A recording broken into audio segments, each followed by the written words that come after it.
এবার যখন তিনি দেহ রাখলেন, এবারে হিন্দুরা বলছে আমরা দাহ করব আমাদের কবির, আর মুসলমানরা বলছে আমরা কবর দেব। এই জায়গায় কবিরকে শুয়ে আছে, আর এদিকে সমস্ত মুসলমান, আর এদিকে সমস্ত হিন্দু। মানে এবার চিন্তা করুন, কে ছাড়বে? কে তো ছাড়বে না, কারণ কবির তো শোনা পড়াশোনা, তাই না? সবারই তো মন জয় করে নিয়েছে। এবার এই ঝামেলাটা মিটবে কি করে? আর কবির ভগবান এসেছিলেন জগতের সমস্ত মানুষকে সুখ শান্তি দেবার জন্য, ঝগড়াঝাটি মারামারির জন্য আসেন। তো তিনি তো অন্তর্যামী পুরুষোত্তম। তিনি কি করলেন, ওই যে ঢাকা দিয়েছিল, এটা কিন্তু সবাই দেখেছে, কিন্তু এটা গল্প না, এটা সবাই দেখেছে। মৃত্যুটা হয়েছিল ওই যখন ঝামেলা মারামারি, মানে মারামারির উপক্রম হচ্ছে, এবার মারামারি শুরু হবে, দেখা গেল কাপড়ের ভেতরে কবির নাই, মানে মোরা কবির দেহটা নাই। বলে বৃন্দাবন বিহারী লাল। এটা 600 বছর আগের ঘটনা।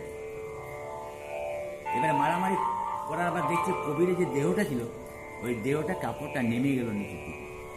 সবাই তাকাচ্ছে কাপড়ের দিকে, মোড়াটার দিকে, যে মনে হচ্ছে কিছু এখানে কিছু নাই মনে হচ্ছে।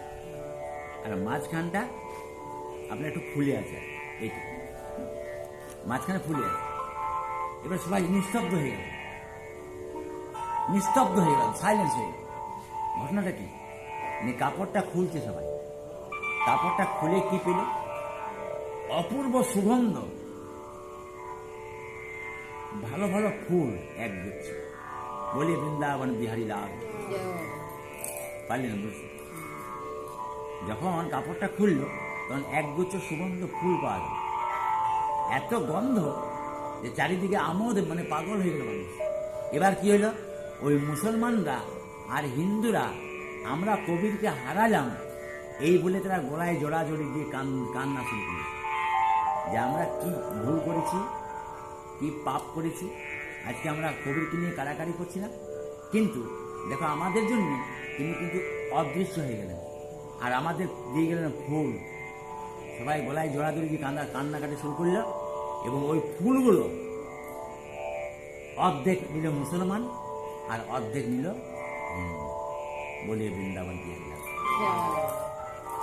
পরিষ্কার বুঝে গেলেন?